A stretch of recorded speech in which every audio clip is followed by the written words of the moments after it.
Y'all come on in, baby. Come on in.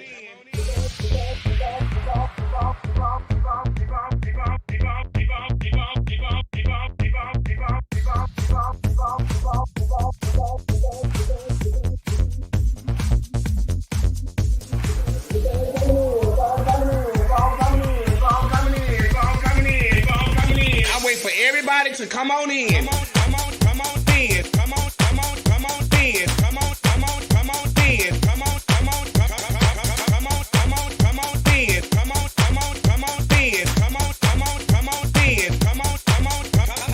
on in.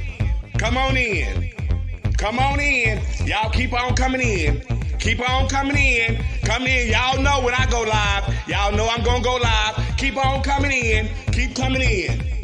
Keep on coming in. Keep on coming in. Come on in. That's right. Keep on coming in. Y'all keep on coming in. Come on in. Come on in. Come on in. Come on in. Come on in. Come on in. Come on in. Come on in. Come on in. Come on in. There's no budget here at the Boom Boom Room. See, we have no glam squad here. There's no hairstylist, no nail technician, no makeup artist, just you. This is a do-it-yourself type of gig over here, sweetie. So guess what? This will separate the little girl from the women.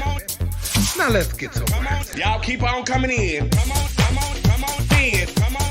Come on in. Come on.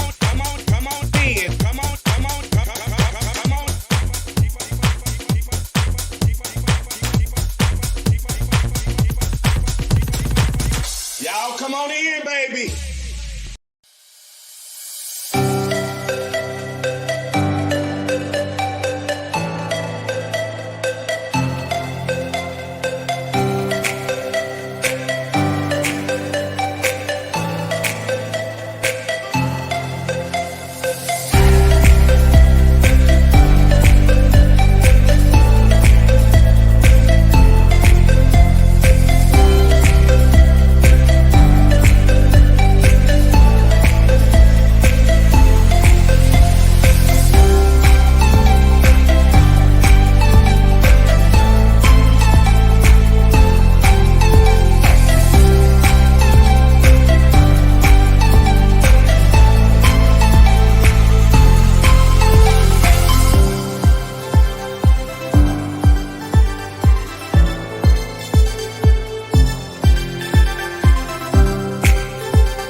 Ciao. Hey, everybody.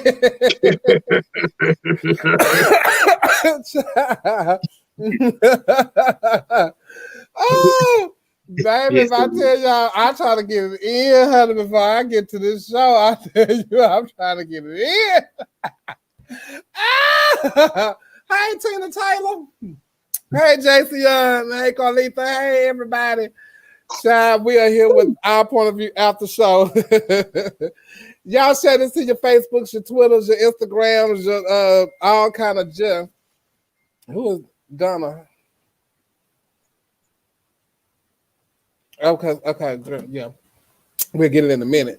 Child, I'm just so discombobulated right now because I was trying to get it in. Hold on. There go Neil and there go Porsche. Hey, everybody. Hello. Girl, you change your hair. Me and Neil did. Oh, no. My hair is the same. I just had a hat on. Girl. Well, Portia turned hers around. Yes, ma'am. Girl, let me tell y'all something. I had to run to the house right quick because, child, I had to get up out the studio. The studio was wearing me out. all them lights and stuff. So I just had to come to the house and just relax, you know. I'm glad you're in a relaxing atmosphere. Yeah. And get my Pink Whitney and get my Jill. Oh, thank you, C. Sanders' child. I had to come to my house and get my juice and be surrounded by people that love me.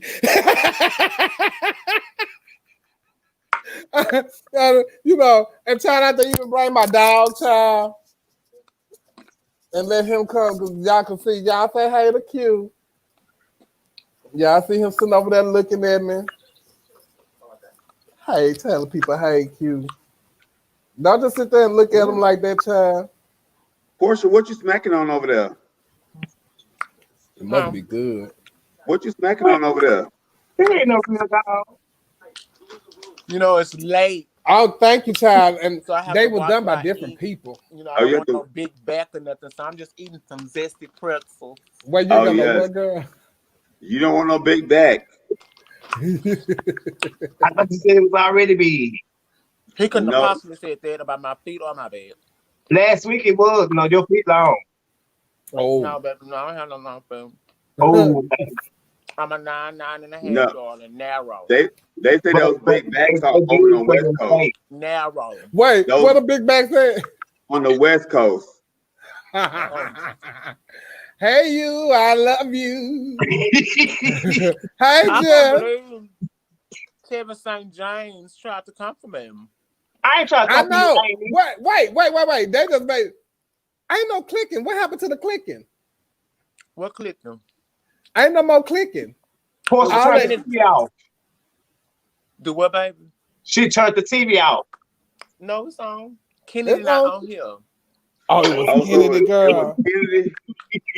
It was Kennedy, girl. Yes, ma'am. Thank you, Savannah. How you been, Sharon? I love you.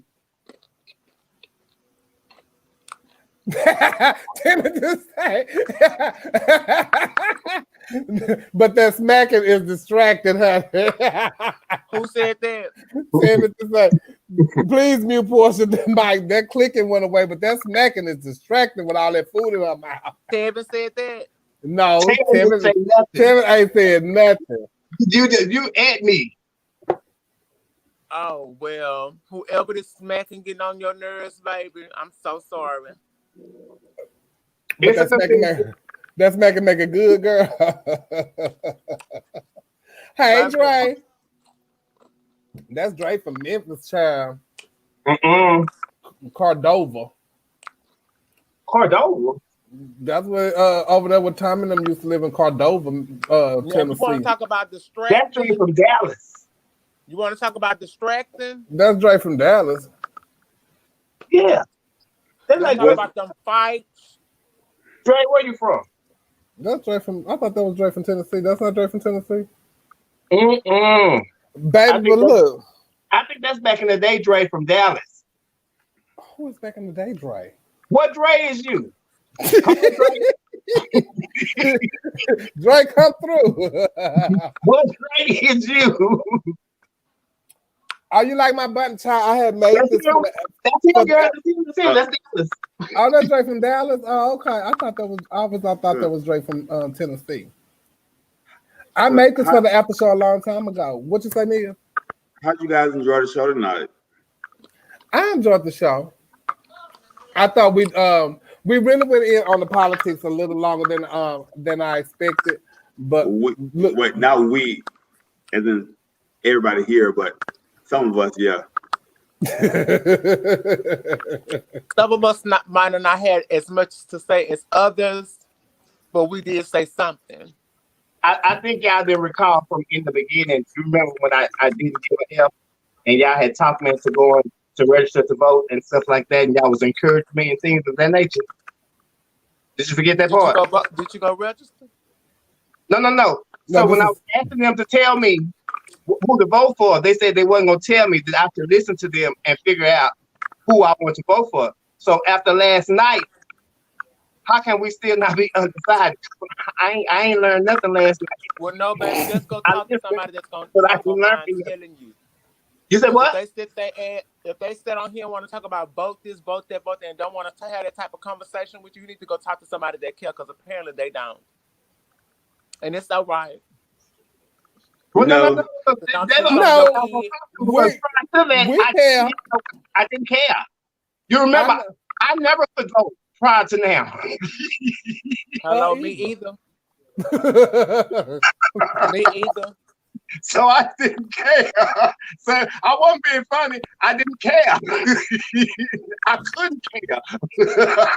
Well, now that you can care, you need to watch the news and I say don't pay attention to them commercials that they have. Mom, but it's not about the commercials. It's not about being low educated. Just tell me who you voting for. Biden. I'm voting for Biden. Okay, well that's who I'm voting for. Okay. Yeah, because if I said I didn't care and I'm gonna do it for y'all gonna have to help me out because they ain't teaching me nothing. Because Biden ain't told me nothing, and the Trump show ain't told me it's H. So it was like, hey. So yeah, undecidable. Look. So if you know Trump ain't told you nothing, you know good and well that you should be voting anything other than something named Trump. You shouldn't even want to stay. But listen, I have wanted to ask. Ain't nobody else? We can't vote for nobody else. No, that's it. Oh, yeah, that's it. That part is gone. Well, who they voting for down here already? Trump or Biden? Wait, Porsche, what is your hair doing? When I tell you,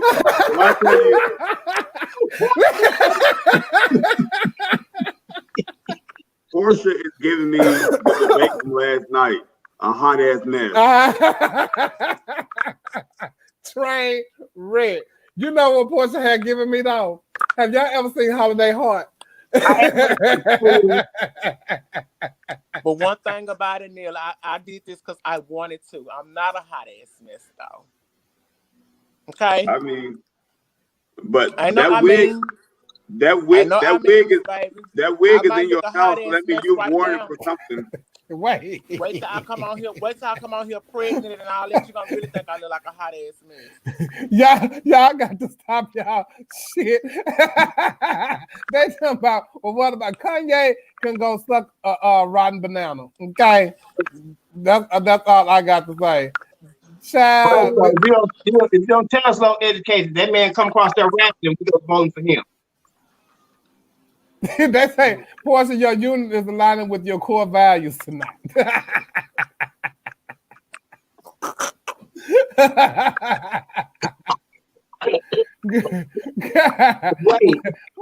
The police attacking us. What happened? Her values are good tonight, Jim. How the public attacking us? What they said? I got to lean to the side. They said something about your hair. I've been leaning, dipping. I don't care what they say about my hair or nothing. That's their point of view. That's what this is about. It's not about their point of view. See, I think that's what's wrong with the public. It's not about their point of view. It's about our point of view. When you all hear it, it's about their point of view. How they feel too. Yeah, I'm letting them say what they got to feel. Going live on YouTube and stuff. Huh? They can say what they want to say. Like crunk because they say something. Yeah, say what you got to say, honey. I love it. Say what you wanna say. You need to get that man up in here, Shamel. But look, I'm gonna go back to. I want to go back to a topic that we had talked about. I don't want to talk about that topic per se, but I want to bring up something that was said in the post. This is Scott Leonard. Somebody help Mr. at Giselle Russell with $60. He owed me from outfits he was supposed to make 3 months ago. Never have I received the clothing. I paid Mr. Russell in advance and gave him tips. Please share. Do not work him. He does not dress up at times. Do not work with him. He's very unprofessional and screaming.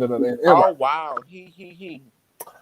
So, why when And I'm not just gonna say no. I'm not just gonna say it's because it's not just them. It's not. It's just no. It's not them because girls do it too, and the real cis women, because that's what they call them now. Cis women. I'm old school. Sorry. Biological women and straight men, when they feel some type of way about or they get into it with a trans man or woman, they want to misgender them. Yes, ma'am. I think it's very disrespectful that's what they do. But for me, okay, you thinking that's what you saying, that to hurt me or to get under my skin, or what are you getting out of that? What are you trying to do?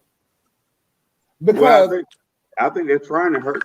They're trying to hurt the person by saying it. That's why they keep saying the him, the his.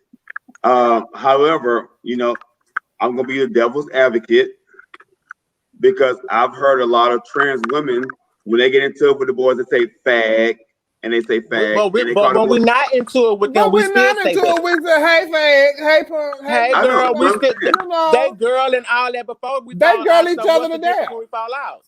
I know, but I'm saying when they do fall out, they say, "Oh, this fag over here." But when they not falling out, they still say that fag. They still answer. Y'all call each other that. Miss Girl, come here, girl, and all that. So y'all girl all every day, but then when we fall out, y'all don't want to be girl no more? Because we still be girls every day. But then when we fall out, we become Mr. and he and this and that. Like, what's the point? Like, I still say y'all Misters and he. Don't forget I'm a man. Well, yeah. But we're not talking about him though. We're not talking about Neil.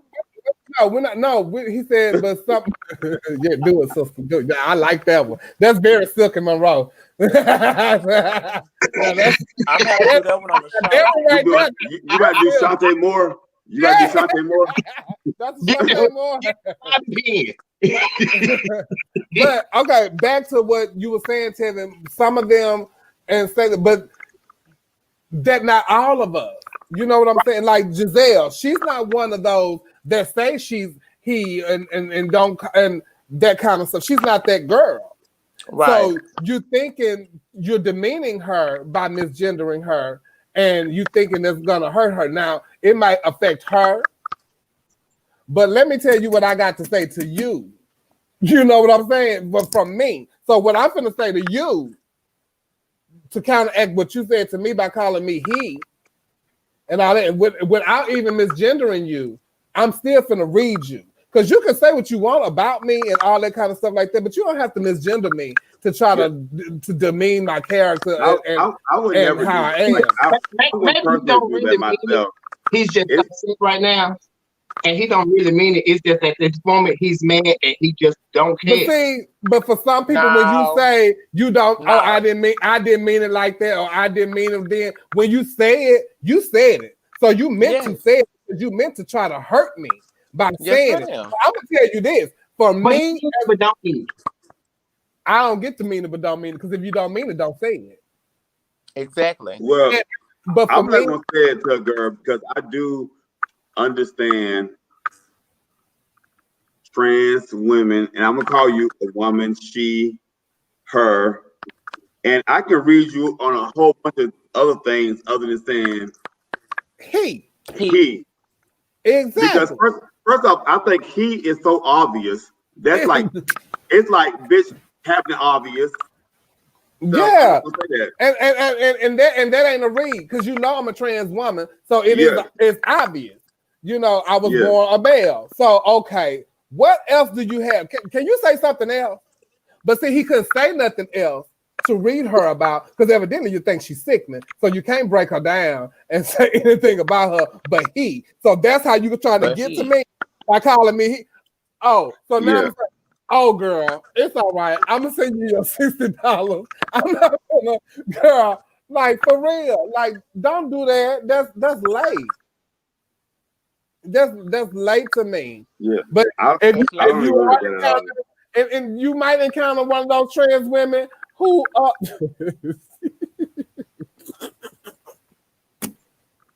Been hanging their head on it. You might encounter one of those trans women who don't, you he them, and child, they might bust you up. And you know what I'm saying? Like one. And then now you done got the trans woman to tap you. Porsche, baby. I don't get into all that. No, I'm saying, Porsche, your hair is so distracting tonight. It's so what? Distracting tonight. We can't even focus on anything else because your hair.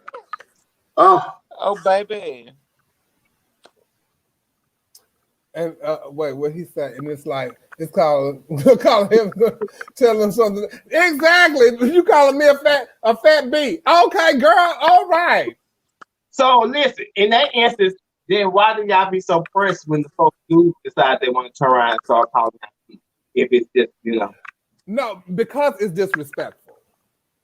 And so now, and especially if I get into it with somebody, and you call now, if I care about you and we're arguing, and you calling me he, I'm gonna have a problem with that. Yes, ma'am. Ain't no coming back from that. I ain't no coming back from that. Mm-hmm. But if it's somebody I don't know, and they say, "Oh, he," and then.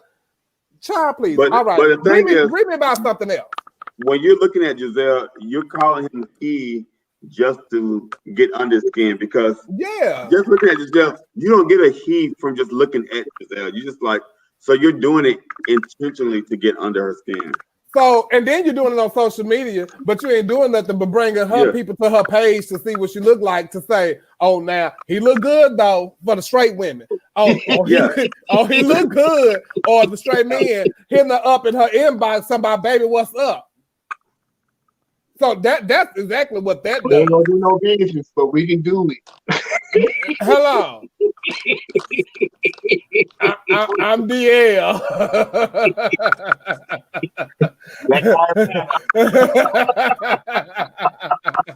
I'm like, child, go on with that craziness. That's why I'm so protective of trans women, because people are so disrespectful, and I don't take that light. Exactly, they really are disrespectful. And baby, look, if you sit up and call me a man in front of a crowd of people, thank you. Cause now I ain't gotta tell nobody. Yeah. So you have these people out here that's calling themselves trans that look like a man. So do we call them he? Are they trying to be women? Are they women? Are they supposed to be women and they say that they trans? What kind of trans are they? A trans man or a trans woman? See, that's what we be trying to get the understanding about the trans because I guess they transferring to be a woman, but they still walk around here with the mustache and stuff. See, so I'm asking about she's not saying she's trans. She don't say she's trans. If she don't, I'm at the point where if I put on a wig, and go out in girls in women's clothes, then that means I want you to look at me as a woman. Not everybody. No, because I'm not saying like everybody, but I'm going to respect somebody with a wig. Say, I'm gonna call you she. I'm not gonna say look at him over there. So that's most definitely what they're gonna say if you put a wig on. But you know what though? But they got beards and mustaches now. Obviously, those are not trans women. Those are just androgynous men, androgynous people. Hey, sister. And they have always been androgynous just because they wear makeup. And Club Kid's been doing it for years. But now, I'm so glad that you're here tonight. What happened, baby? She finally showed up. I'm so glad you're here. Hey, cooking the cook. But child, but I've been here all night. Nowadays, it's so confusing that you have to ask people, like, okay, what am I supposed to call you? Ain't nobody got time for that. I'll put it this way. If I see you and you got a wig on, I'm gonna call you she. Yeah. If you got makeup on, I'm gonna call you she. If you got some type of women's apparel on, even if you got a beard, I call everybody You know what? I'm Me. gonna call you even with a beard and a mustache because everybody, well, not everybody, but I know a lot of aunties and great grandmas who had mustache and hair down here. So, and we call them she. Yes. They had stubble. They got stuff. They got full beard. They have edged up goatees going all the way down You got the pokey leaves out here and you call them auntie. Man, there you have it. You have the BBs and you call them auntie. You got the Randy Rochelle and you that's call why them. I be so offended. I respect anybody, whatever you want to be. That's why I'm gonna call you. Like, right. I'm quick to call someone girl in a minute. But you know, and it just flow out like that. You know, and especially if you're a queen. Hey. So I'm not being disrespectful, but I have never called Tevin she. The way you present yourself to me is how I approach you. I never call Neil she. You know, I don't call if I know guys, I don't call them she because I know that's what they are. They're guys. But if it's a sissy girl, and you know, and in talking to me, I say like girl all the time or bitch all the time. You know, so you know once you know me, you know the personality. But to misgender somebody, that's totally different. Hey, you guys want to play a game? You guys want to play a game? I'm going to call two people out. You tell me who has the smallest back.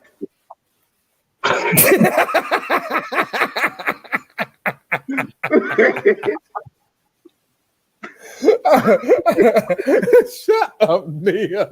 Come on, Nia. Go play. Okay, but I'll play one round though. You gonna play a round? Yes, God. You know I'm down for it. Chantel DeMarco. Wait. Let me get my disclaimer. For all you bitches, yeah, girl, don't try me. Go ahead. You know your back. Okay. We're gonna say who back y'all Miss Vanessa who Continental or Chantel DeMarco. Who got the smallest back? Vanessa who's Continental or Chantel DeMarco? Chantel DeMarco. Chantel DeMarco. Okay, get it in. Wait.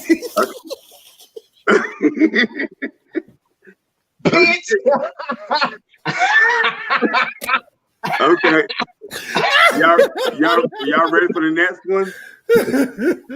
Okay. Who got the smallest back? Sophia McIntosh or Naisha Dupree? You said who?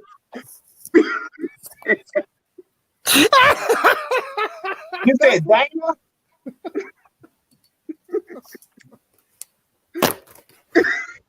You said who? Sophia.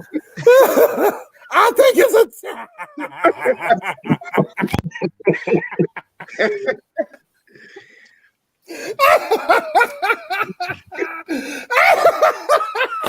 You is Tilka.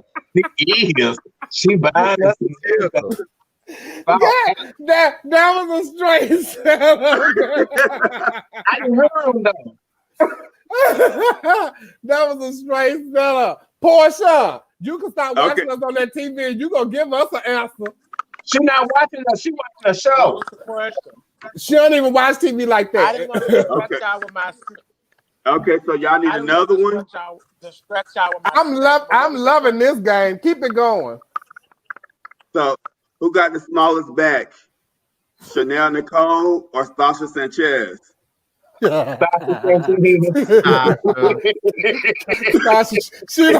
don't eat pork beef.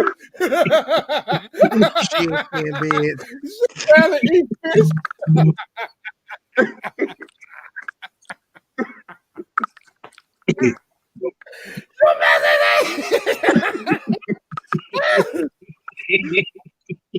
Oh my God.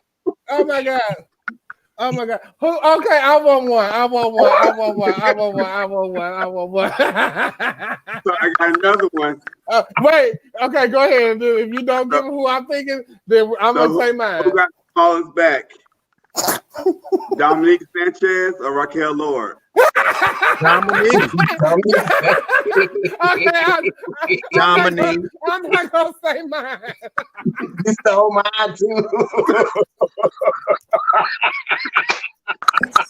Dominique, bitch. Yeah, they're gonna kill us. Oh my God, I had to like that. Girl, Can I? yeah. Wait, I know. I just Raquel. Somebody said Raquel. no. Oh my God, Miss Thing. Well, are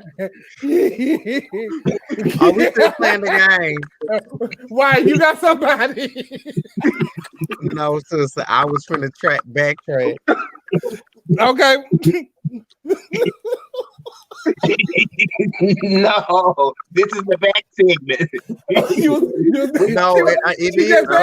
She just said she was gonna backtrack. Well, come on with your back. Oh girl. Oh girl. I think everything should be. Yeah. Okay. Somebody said coffee or kitty litter. Well, you know,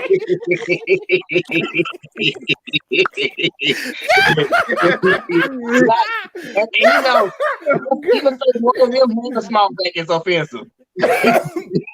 Y'all not playing fair. Y'all not playing fair. What you doing? What you doing? Coffee or kitty litter. Girl, coffee. So who got the smaller back? Desiree DeMornay or Angela Piggy? Piggy. Desiree.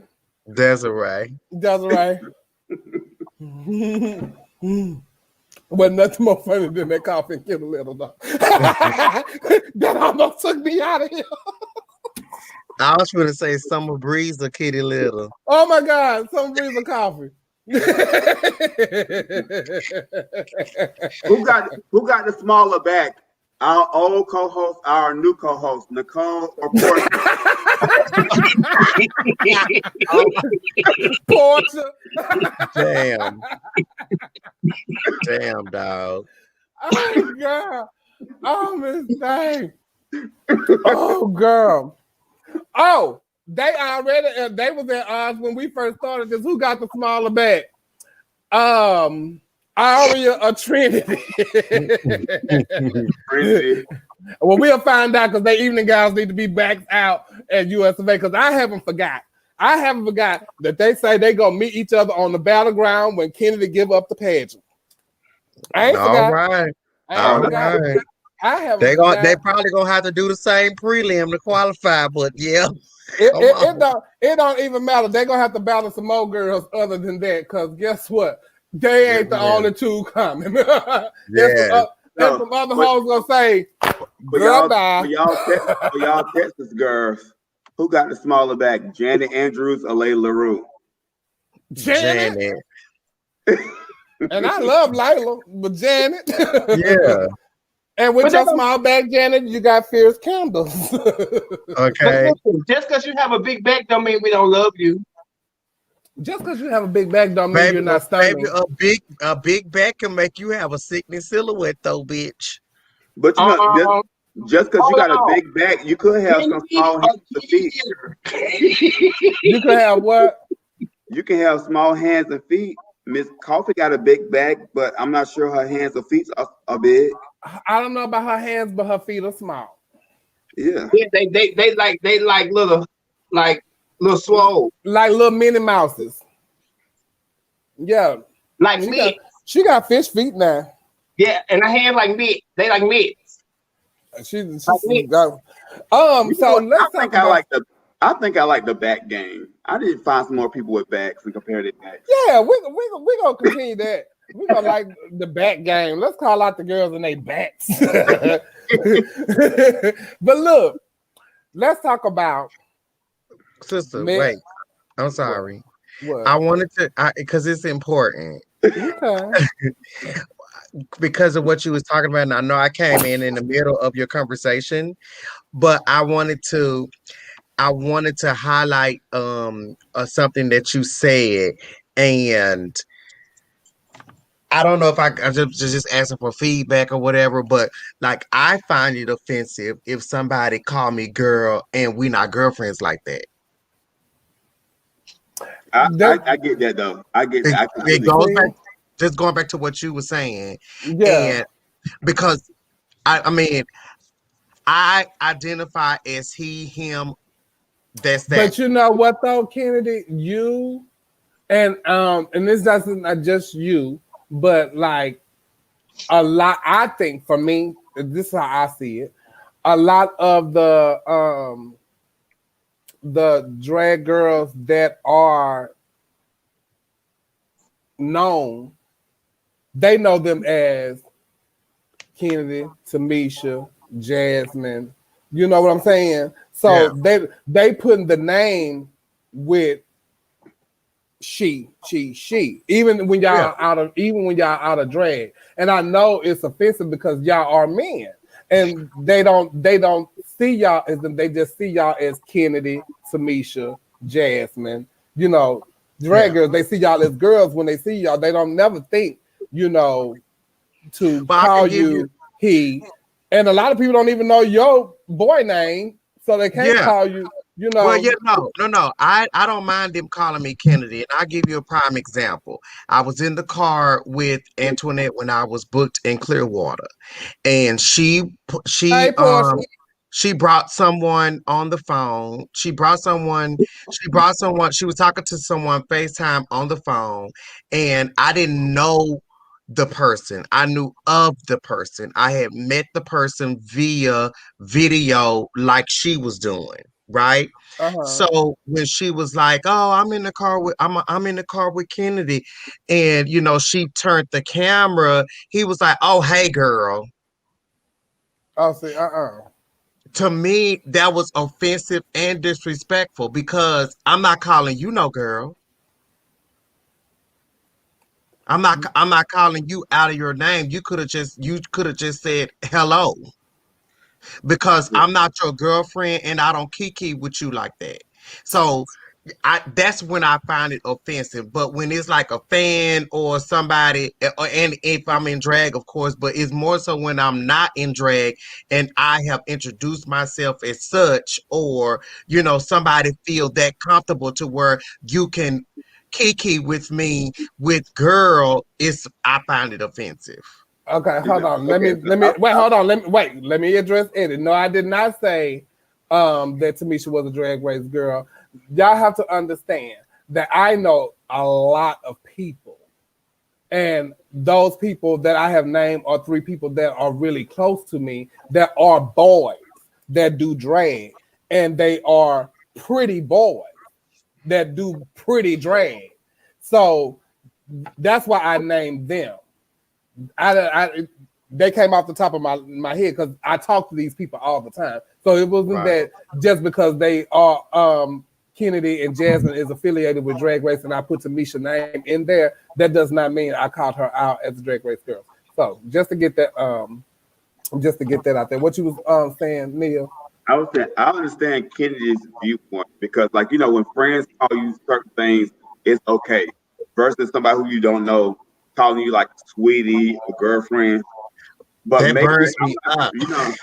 You know, some like the person who she probably had on the phone, by them referring to you as Kennedy, they probably said, okay, that's she, because Kennedy is your drag name.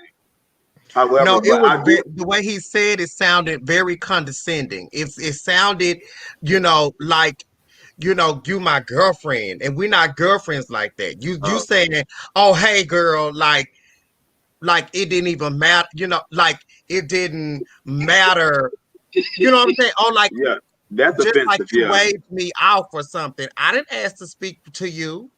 Mm-hmm. I didn't ask to speak to you. You know, it's almost like as if Antoinette cut him off to introduce me, and he got annoyed at the fact that she introduced me to you. You get what I'm saying? Mm-hmm. And I I understand just that. don't like that. Now, if all of us are playing the Chevelle and not included, because that's my sister, we talk like that. But Yeah. Neil, you've never called me that, and Tevin, you just call me Annie because. But we have that relationship. We talk like that. But for somebody I do not know that walks up to me, especially somebody called me sister tonight, and I had to get them together. No, I'm not your Oh, sister. they use that sister word freely. They use that auntie word. Oh, there she go. Yeah, and I get hello. them, and it's not that I'm rude or anything about it, but I just let them know, no, I'm not your sister, because I hold those type of words true to me. Yeah. So I'm not gonna allow you to just call me sister when I don't know you. So no, Right. you're not my sister. So don't call me that. But we can continue on with this conversation, long as we have that understanding. Right. Porsche. Turn your phone to your TV. Porsche, you see the comments? Please. Porsche. Somebody said, "What's going on with Porsche tonight?" I don't know. Not Answer mute. interested in the conversation. We need Porsche to be present. We need to hear your point of view. The problem is Porsche has to have a point of view for you to hear it. She ain't got no point of view. That's the problem. Look. I go. do have a point of view, dear. I do have a point of view, and I was listening to y'all the whole entire time. I feel the same way Kennedy do. Oh, hey, girl. And they also use this word. Oh, hey, bitch. They'll say that quick, too. I don't feel none of that. Speak. But turn your phone to your TV. I'll say hello, but I'm not going to say, oh, hey, girl. I'll get it. So I can... What you say, baby? Turn that phone. Let us see your TV. Why? Because you want to make because he want to make sure you watching us over there. Because I have been hollering Porsche. We gonna see why y'all be lying on live. Because I was just saying Porsche. Yeah. And Porsche said nothing. I done text Porsche. Good. First of all, y'all, let me tell y'all something. I don't mean to disrespect the cast or anything tonight. I'm here, but I am going through something like on a personal level, so I'm not really like focused, but I'm here because I'm a part of the team, and I just want to be amongst you guys on this night, and it's doing me some good to be here, to listen to y'all, and to go back and forth and to joke with you guys. But I did explain to Chevelle earlier before I even came on tonight what my situation was. I get it, and I do apologize that I'm just not wearing your big back out tonight like I normally would.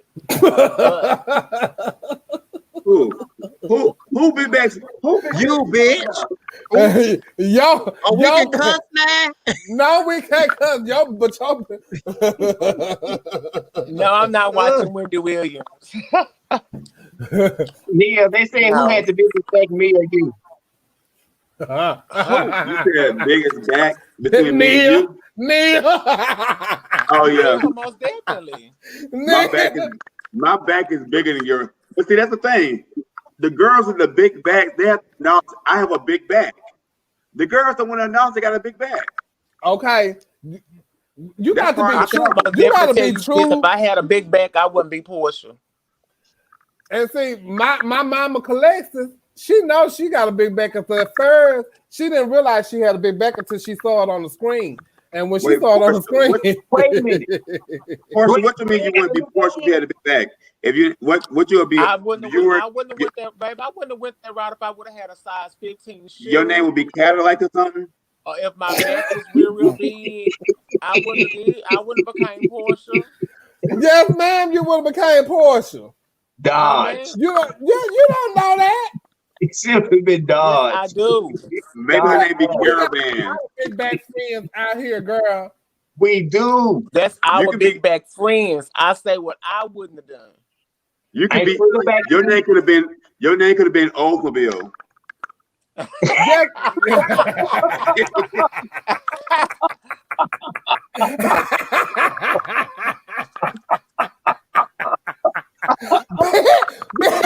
they still even make them? No, girl, somebody just posted something about on your body. Yeah, on your body, because I own all of this shape of mine, baby. And you know this shape was big, girl. It was big, girl. I knew. Baby, let me tell you something. Y'all have started naming all the big body cars. LTD.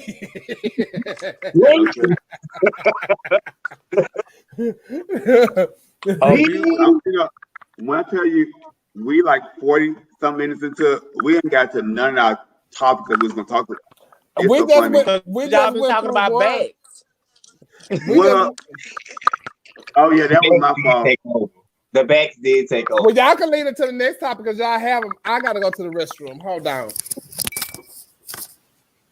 Damn, Gina.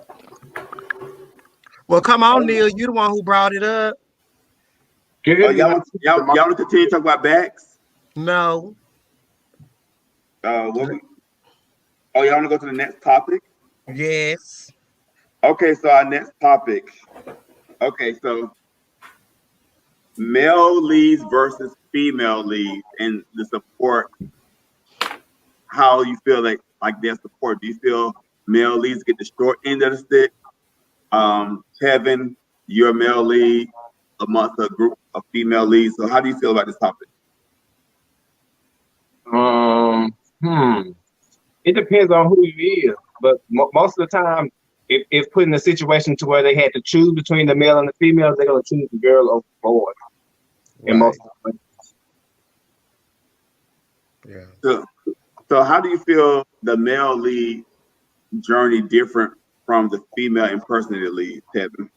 Because most of the girls, if they're good, they become privileged, and so they have a different conversation than most other people have in the crowd. When you say privilege, what does that mean? So let me see, like when Chevelle and Candy came out, there were other girls that were dancing and that were mediocre, but everybody was trying to dance. Everybody was trying to dance with Nikki Foster. So that made Candy and Chevelle stick out. The privileged girls because they were the better dancers. That was a very good point. Say that again, Tevin. No, you heard the first No, but as Chevelle was laughing, you was being cut out. What happened? So back in the day, when Chevelle and Candy came out as dancers, there were plenty of other dancers, but everybody was trying to dance like Nikki Foster. So that made Candy and Chevelle stick out because they were the better dancers, and they became of the previous group.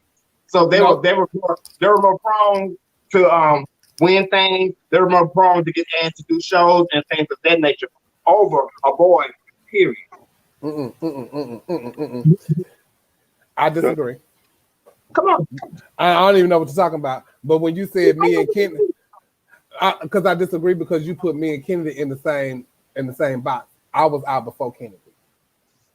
But I'm saying how y'all were able to rise because in Dallas and Houston, the dancer was Nikki Foster. Before y'all, the dancer was Nikki Foster. Everybody that tried to dance, they tried to dance like Nikki Foster. You two were two people who had your own style and danced your own way. Because we don't look at somebody else as dancers in Dallas, but you and Kennedy. You could take me out the box because when I came in, when it was my turn to come out, there was nobody dancing. A big girl, because I wasn't even in the ring with anybody. It was me by myself. Wendy Rochelle was before me, but Wendy Rochelle didn't dance like me. And I had to realize this for myself probably like 4 or 5 years ago. When I blew up, I saw the reason because I watched videos of myself and saw the reason why I blew up. Because at the time, there was no other big girl but me. that was on the map that was doing what I was doing. And that's why I got the success that I did. So now, and I tell like my kids like Kalia or Shavana or anybody that wants to go to Miss US of A that want to be the next Miss Chevelle Brooks, I was that big girl then. So I wasn't never in a category with the Porsches, the Tiffany's. Kennedy wasn't even out then. So I was always in a league of my own when it comes to being in Houston and in Dallas. I was in a league of my own. Porsche and Tiffany and all of them competed against each other. I didn't really compete with them because I was doing at-large pageants. I was doing Miss Texas. I was doing US of A stuff. Porsche and Tiffany and them was doing black stuff. So like even with bookings, because I was doing like the US of A system and stuff, Porsche started doing US of A before I did, but Porsche ventured off and started doing the black system. So with the booking stuff, it was very different for me because I was in the US of A system. So I'm traveling, I'm doing all of this stuff, and I would get fired. If you can remember, when we was at Incognito, I got fired because I was never there. But who was there? Porsche, Tiffany, all of those girls, they were still there. But I was doing something different. So I was in the league of my own when it comes to our scene. You know, so I can't be compared to what Porsche did or what Tiffany did or what Kennedy did. So my journey was different from all of them. I was thinking, see, you came in on the end. No, but I know what you were saying though about the type of girls and how we would get booked because we were known as the dancers. But you have to realize they never booked me, Tevin. They didn't book me like that. Not the black people. And you lived with me. Yeah, you was always out of town. Exactly. I was always out of town, right? I was working at the white club. But I was also on a showcase at a black club that was paying us $50 and $75. So do you remember when me and you won No. Yeah, Porsche. Cookie used to give us $50. When we was working on black showcase, we was getting paid $100, $125. Right. But yet and still, I'm going on a booking and getting $200, $250 at that time. But you were going out of town too. That's what I'm saying. So that's why I wasn't there. But and now, so let's go back to what I was going to tell you, Kevin. Do you remember when me and you won Mr. and Miss Incognito, and I buy out for my farewell number because I got fired from the club because Grover said that I was never there, and Derek said that there's no way that she's getting booked out of town like this and making money like that. That's why she's not here. And that's why I buy out, because that was disrespectful. Because how do you expect me to expand my brand and who I am as an entertainer and to bring people to come to this club? And I say that to everybody, every club that I've ever worked at, all the way up to Southern Nights where I got fired from. I bring business to this club because I do travel. And when I do travel, when people come to the city, they want to come see or what is a drag show, I bring them here. So my journey was very different for Porsche's now. And I didn't realize that until later on. But for y'all, for boys, it's really hard. It's really hard. The thing is with boys, although I don't do pageants, the boys,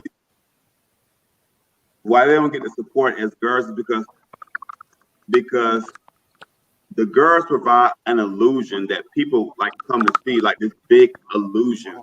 For boys, you don't really get that illusion that you get with the girls. And also, you said what? Yeah, they got on pay boys like I pay the girls for their illusions and stuff like that. There's a lot of boys that go out. It's a whole transformation process, like especially like when you have people like a Tamisha or just a boy queen, not even like the girls who was transition, but even boy queens transition to this. It's like a whole transition process that like people are fascinated with. And before there was even thought about male leads or male entertainers, there were always drag. Before there was even trans women doing female impersonation, it was drag queens. But the fascination has always been there with the girls. So the girls are gonna get more attention off the rip. Mm-hmm. I understand that. I've been in this for over 25 years, so I know the game. I understand that. I'm not the one to blame. But I think with some of the boys though, this kind of moving the conversation along. Like when I go to the boys shows here in Atlanta, not saying everywhere, but I'll go here in Atlanta.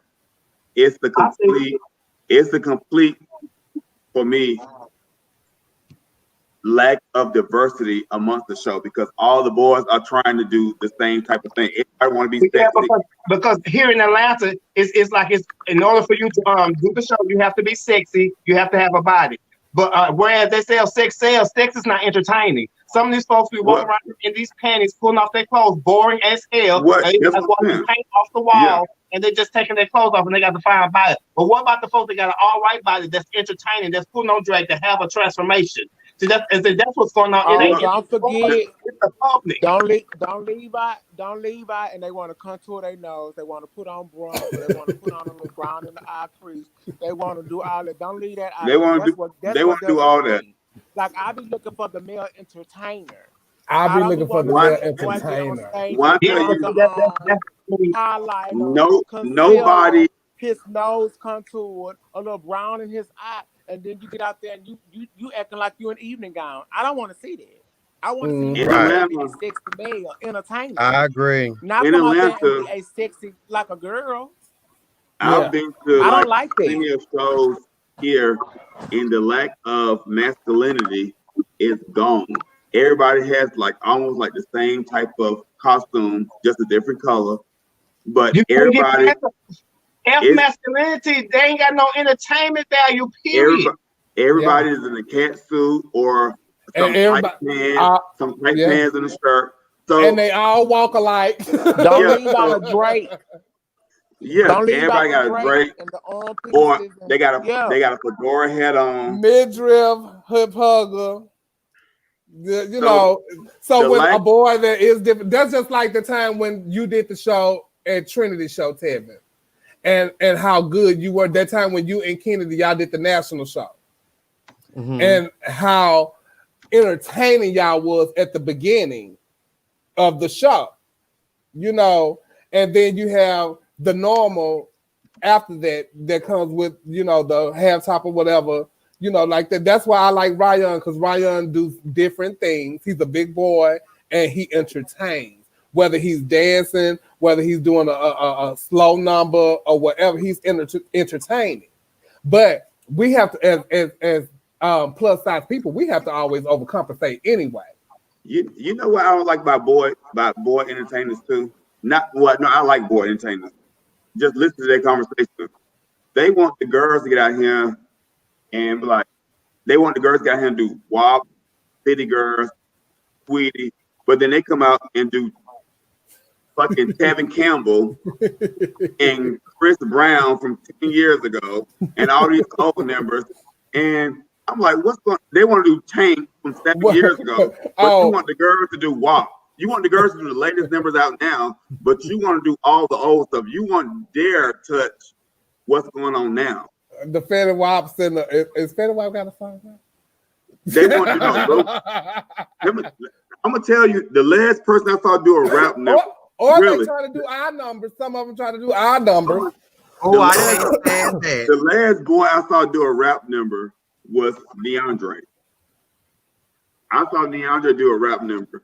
And I saw, and Tarico. Other than that, everybody's stuck 10 years ago for the boys. Now, what I do, like, if you have a certain aesthetic, that's my era. See, that's what I was just going to go ahead and say. If you have a certain aesthetic, then I respect that coming from you. But Tevin, you also can do a rap number because I didn't see you do it. So But my Tevin, thing is, also, you know, that goes for me too. Like I dance, I can do drag, I can do rap, I can do anything, gospel, all that. And I choose to do what I want to do on the show, what's going to make me money at the time. but Tevin, you are at a particular age of life where we expect certain things from you.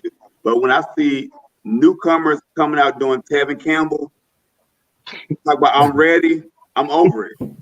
I'm over it. Bitch. Yeah. I get your point now. Now I get it. Now when you see a newcomer come out, okay. when you come out and say, yeah, because you know now as a new entertainer or a young entertainer, I think that the music that is out now, you're supposed to make us buy that. Because at the moment I'm not. I'm not going to listen. I'm not going to listen to. I can't even tell y'all who out now that's a rapper. So I'm not going to. So that's what drag was about. It's about bringing awareness to new types of music and all that to make you want to go and say, "Bitch, I want to listen to that." And you know what? Also, like with some of these shows, well, I'm moving on to, but so we got like a lot, like in Atlanta, we got like male showcase. But when all the males are doing the same type of music, no, they all dressed alike. Yeah, no, and they all dress alike. It's a lack of good. It's a lack of diversity. It's like, why would I want to go see 7 people do the same type of music versus like the girls? When I first came to Atlanta and was going to tracks, it was like, okay, we expected Nicole did a certain genre of music, Nisha did a certain thing, Stasha did a certain thing, Raquel did a certain thing, Jasmine did a certain thing. They did like different types of music, but as a whole, it appealed to the audience because it was a variety. But when I'm going to a boy show now, y'all all kind of dressed alike with the same costume cut, but different colors. And y'all doing Neo, Chris Brown, Usher, Tank, and I'm over it. I want to say what Mark said. Mark said, if you're doing Teddy Pendergrass style of performance, please give me a man on stage and not a woman. And most of the male entertainers that I've seen will wear more makeup than females. Okay, so when you're doing stuff like Tank, Teddy Pendergrass, all that kind of stuff like that, I want you to look the part. I don't want you to come out here and damn near a gown with chiffon on and all that. I want you to look the part and perform the song. Listen to the words of the song and what I'm finna, you know, that's what I want, bitch. At that time, I want to be able to fantasize about you. See, but that's what they're saying is boring about the male entertainment, because when you listen to the songs and stuff like that, it's not about no fancy costumes that they're wanting. The fancy costume, because they all coming out with the midriff on and the hip hug pant, and probably got a drape to it and a cape and all that kind of stuff like that. Or you taking it off into some garters and all that. Teddy Pendergrass and all that did not know. When I tell you, the boys the boys will have a longer train than the girls do. The boys will have a longer train than the girls do. They will have they do costume changes now. They do reveal. I mean, they don't do that much of the thing. It's a lot. My head be hurting sometimes. Me personally, especially having dipped in male entertainment myself, my whole thing is I'm trying to say my personal view and opinion is I'm trying to sell you a man. And I can truly say that's what I enjoy about watching my nephew Tevin, is that I can see the most debonair man on stage, and that's a prime example. And I try to give the same thing. And when I'm looking in it and when I'm judging, that's what I want to see. Regardless of regardless of what you are trying to give us on stage as far as costume, because you can have on your little crop top and your little cape and your little chiffon and stuff, but are you giving us a man? Hello. When it's time to drag? Let me tell y'all. What you say? You what, Neil? I was going to say, Kennedy, I completely agree with you because a lot of people feel like, you know, a male is gay, but you expect female illusionists to give you the illusion of a female. So I expect a person on stage as a male to give me the illusion of a male. So when you come out that's already a turn off. Neil, hold on. Tevin fell out laughing. And it's so funny that Eddie said that because that's what I was just about to say before Neil went into. I actually watched Savannah's show. Savannah do drag, period. And she showed me when I watched her Ray performance. And it made me feel uncomfortable watching her do her Ray because to me, like I said earlier with people thinking, okay, that's my friend, that's Savannah, she do drag. You know, to me, once you do drag and put on the makeup and I see you in the same kind of like you my girlfriend. If I call you girlfriend, sister, that's what we are. So when I watched Savannah do her male show, I was like, but I actually sat and I enjoyed the performance of it all. I took out that it was Savannah. I took that out. This is Ray, and this is like me watching a male performer. The child is good. Yes. The child is good. And if you don't like her, I don't care, but you got to give G's when G's is due. If you ever watch her perform, and she's good. Right. So I've never seen y'all men better watch out, because if she comes to a male side of the pageant, like the money do back and forth, which ain't nothing wrong with it. Me too. And Zedyc. If you can do it, it's about switching it up. It's a totally and the different. other child, shut the hell up. What's the other child? The little cutie that did Universe. Oh, Alexis. Yeah, like if you can do it, do it. Mika. It's drag. Oh, Mika too. Oh, Amandus. Mika. I love my baby Amanda. Mika was pretty low. Mika. But Mika tell newcomer up. So you guys compete in pageants, and you know we got this pageant here like called duo pageant. So if you could do a duo pageant where you competed with someone else as your partner, who would you compete with? I compete with Sugar Bear. You compete with Sugar Bear? Yes. Why? Because I think Sugar Bear is I think Sugar Bear as one of the male entertainers I've always liked. Sugar Bear. I did. I like his commitment on stage. I like his performance. I like him in the pageant. I think Sugar Bear would, and then I think about what me and Sugar Bear would do on the road. And y'all have a good talent. He can dance with me. We'll have an amazing talent, child. So you know we're gonna win that off the rip. Mine be my daddy. It's Cameron for me. My King Cameron. You compete with Cameron? Yeah, he's so handsome. He's so handsome, and he be masculine on the show and all the things. Yes, I would. Yes. And me Sugar Bear Rain will be everything. I enjoy him as a king. I would want to compete with somebody that could listen, because I know what it takes to win. So I need somebody that's going to be have their minds open enough to listen and to receive on how to win. I agree with you, but we have to also be able to listen. Who is that person, Kennedy? So who is that person for you? I mean, it's a few. I mean, it's quite a few. well, give us two, girl. I would like to give us one. Give us one, because we all gave one. One.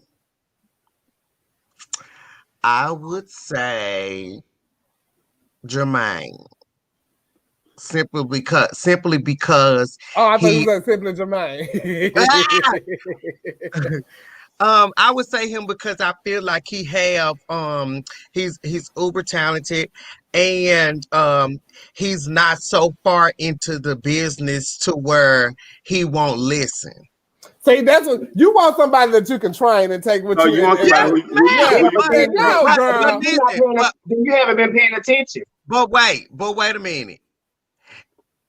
My track record speak for itself. Mine do too. So I'm not saying that y'all dumb. I'm not saying that y'all's dumb, but that's why, because I'm not. But just like you told me when I was getting ready for Goddess International, sister, you got to be open to you got to listen. Okay, you got to listen too. And this pageant is for y'all together.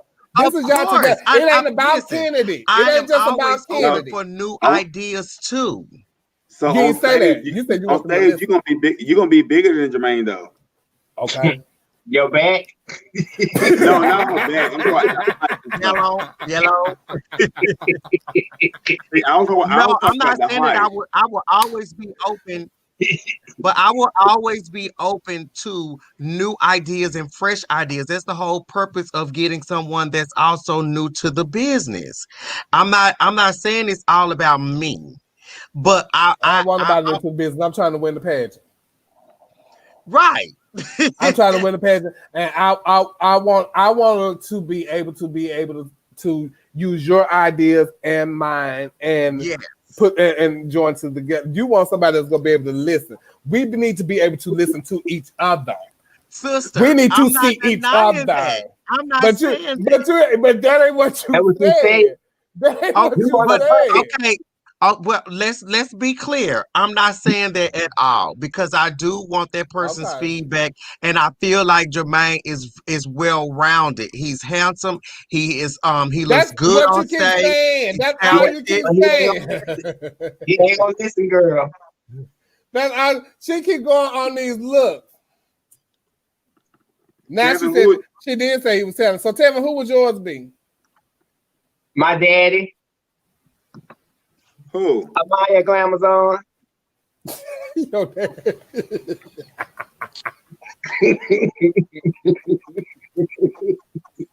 Oh, you do call her daddy. Yeah, Toby too. I love him. I will compete with my baby daddy too, but I want Sugar. I think I remember when I first started really actually looking at Sugar, and I told Sugar a long time ago, you're gonna be Mr. USA Lord. You need to come to me. I'm not ready yet. I'm not ready yet. But when he was ready, he went and he won. Cause I can look at stuff like that. I can see, especially for USA child. I just feel like this. If I ever competed in a dual pageant, yes, Neil, come on, give us yours. Chevelle, I'm going with my old time favorite, because if she on her A game, I don't think nobody can beat her. Erica Norrell. So Erica Norrell would be my person. I just seen my girlfriend on the show the other day, and she turned it. Yes. So I've seen Erica whoop a bunch of people, and then her in her heyday, nobody can get her to me. Baby, she the only girl that I know that went to Continental that won the pageant and could have set out question and answer and still won. Yeah. She beat them babies on a whole category. If y'all put me and Tamisha together, it's a wrap. Oh, okay. It's a wrap. But you got to think of what you can come on with your cam. If they put me in my ECL, it's a wrap with y'all. The difference is Tevin. We're not worried about all the stuff that y'all can build and stuff like that. Yeah. we're not worried about all the stuff that y'all can build. Y'all have too much damn shit on. Yeah, because on Tevin, we're gonna see your glue, and we're gonna see your imperfect line. We're gonna see a lot of imperfections. Never. Baby. Never. Because Tevin had came to us like we was no. Oh, we can put it out there. Baby. Ooh, Tevin. Like, you wrong for that. Yeah. Now Tevin, what y'all gonna do for talent, Tevin? Because we don't want to see scandal no more. No, you ain't got. I gotta pee. I think you just came on board. I'm multi-talented. I've done more than Scandal. Well, let me tell you, if coming on board 10 years ago, I've been on board for 10 years to see you doing the same talent. That's what they was buying. You hear what my mom just said? We do the pageants to win. If that's what's going to win, that's what I'm going to do. You're not paying for nothing that I'm doing to bring on that stage. You're not paying my entry fee. You ain't even helping me. You're not even there to support me. So I don't care what nobody think about that Scandal. If I'm going to do a pageant and all the other girls got boo-boo talents, guess what? I'm going to sit on it just like the other girls do and win like I've been doing. That's why. It's a game. Yeah, y'all be having to play the game, but when somebody play the game, y'all want to start reading them about playing the game. I've done more than talent. You remember, I just danced and Showman. You danced at Showman? I didn't even remember. I don't remember. Right, that's what I'm saying. You just came on board. Don't try to think about my accolades. I have a whole bunch of accolades. Think about your own folks' accolades. Yeah, I'm multi-talented. I do more than just Scandal. Scandal is the only thing that you like. Just say that. No. Okay. No. I've seen Scandals a lot of times. Yeah.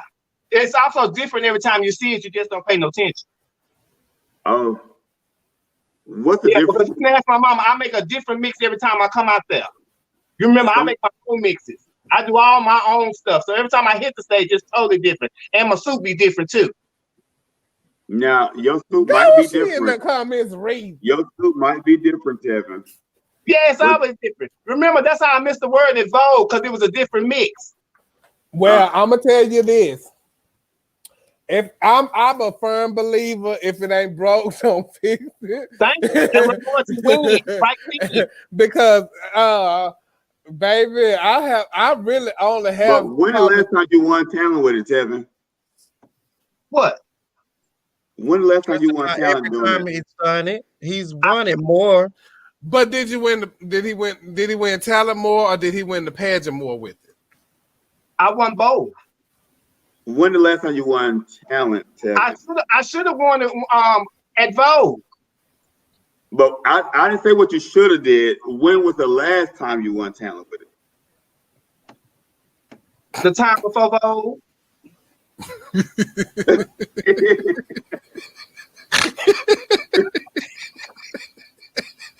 Damn. You don't remember where that was? Yeah. You remember I won a lot of them. Sexy National, Ruby, Winter Wonderland. Somebody just said Ruby. I just went with it. Showman, Georgia Showman. Okay. Oh yeah, I judged you at Georgia Showman. You was good that night. You said what? You was good that night. I just won Universal Show Queen with a talent that I have been doing since 1996. Baby, I took Last Dance on a tour, baby. If I get to the pageant and I have a whole new talent and Scandal gonna win, y'all go sit on down. It's gonna save me some money and I'm gonna sit on it. So, baby, I took Last when have Dance you went to a on a pageant with a tour, whole okay? new talent though? You said what? When did you go to a pageant with a whole new talent and did Scandal? Several times. Oh, okay.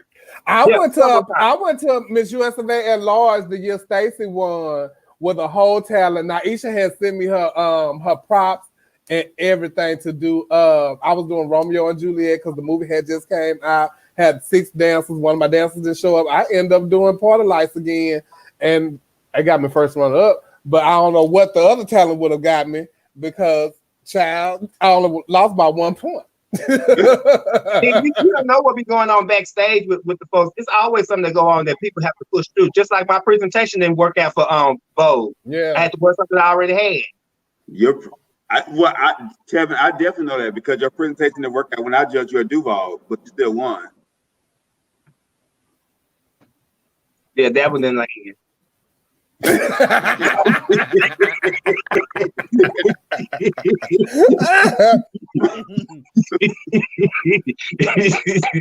So what do you think? We're gonna move on with some more topics. What do y'all think your reason for choosing your gay parents are? Admiration, popularity, their qualities,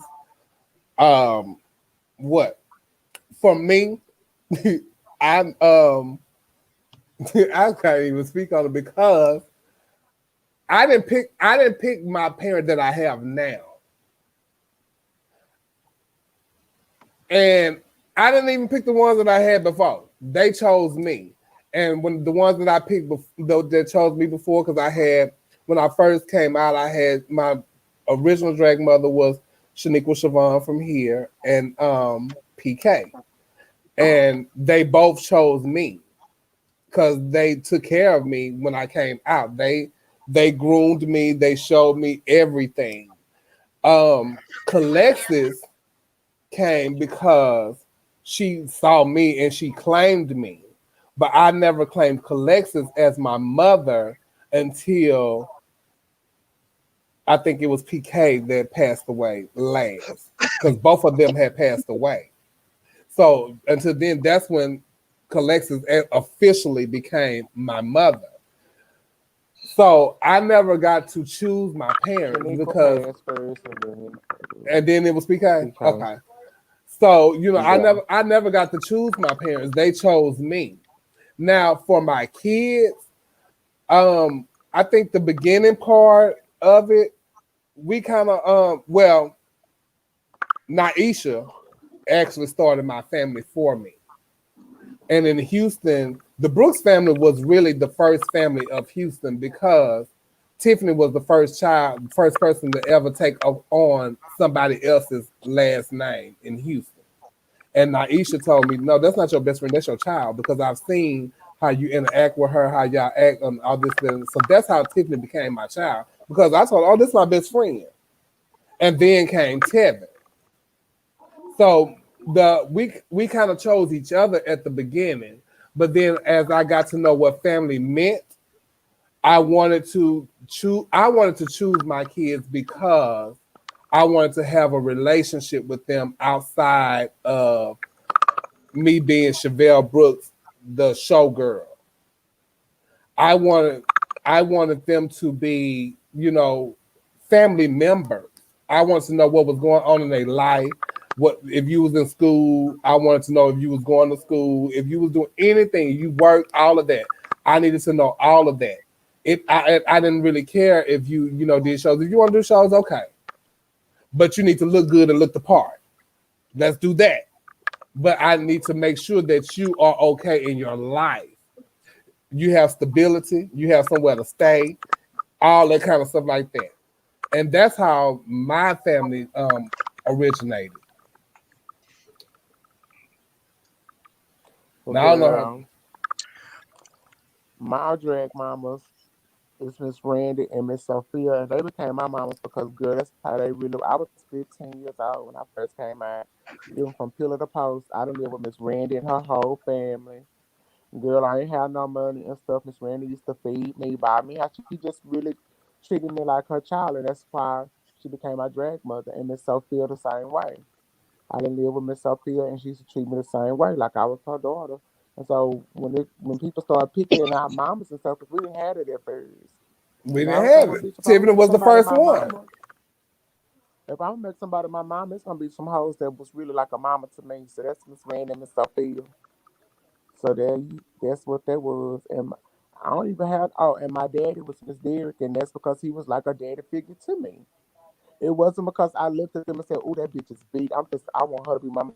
It wasn't nothing like that. It was actually that they had took on those roles as a mother and as a father toward me, and that's why I chose them. And my kids, I ain't like none of them. I ain't choose them. They chose me, and I ain't like them. I want to fight them and all it, because they came along during a time when I ain't fuck with nobody but my circle.